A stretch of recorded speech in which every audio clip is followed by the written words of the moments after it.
Well, once the temperatures drop, I think we're going to be talking about temperatures dropping continuously for the next maybe 24 hours or so.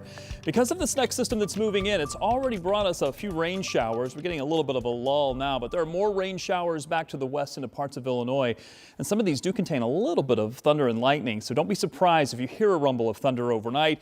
But all of this is expected to remain rain until the colder air arrives. And there's still a little bit of travel time for this colder air to move in, but it will be here. And by tomorrow, I think 24 hours from now, we're going to be talking about temperatures in the 30s and 20s by this time tomorrow. So let me break it down for you. I showed you this a little bit earlier if you're watching our 6 o'clock newscast. Made some minor adjustments here because the forecast is adjusted maybe slightly. Showers overnight. The temperatures in the 40s will continue dropping and probably continue dropping all through tomorrow. This is going to be all rain.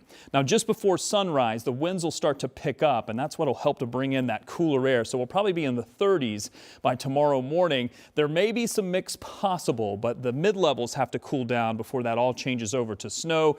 But most of the rain is really going to be wrapping up, so we're going to get a break from the heaviest moisture. So by the time it has a chance to change over to snow, we may get a break from some of the precipitation. Temperatures are going to be dropping or steady the entire day tomorrow. So the warmest it'll be will be probably tomorrow morning.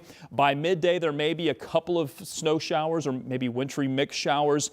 Temperatures may just briefly pop up to 40 degrees before dropping once we get into the evening. This is when the wind is going to start to pick up, and that's going to take those wind chill values down as the temperatures continue dropping. By 8 p.m. we're already below freezing, and at this point I do think everything will change over to all snow. But most of this, and that's the key, should be lake effect. The wind's coming off of the very warm Lake Michigan and picking up a little bit of that moisture and dumping it likely over northern Indiana. But some of that may reach as far south as maybe Kokomo, Marion, or maybe even northern parts of Hamilton County.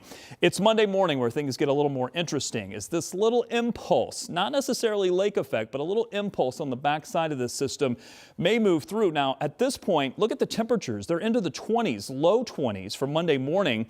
And it may be just a little bit of wintry mix, a little bit of snow that can mix into some of the ground temperatures, even though they're going to be warm. But some of the bridges and overpasses may really have some problems early Monday morning. How much snow could fall? We'll take a look. We're looking at maybe as much as an inch of snow possible to the north by Sunday.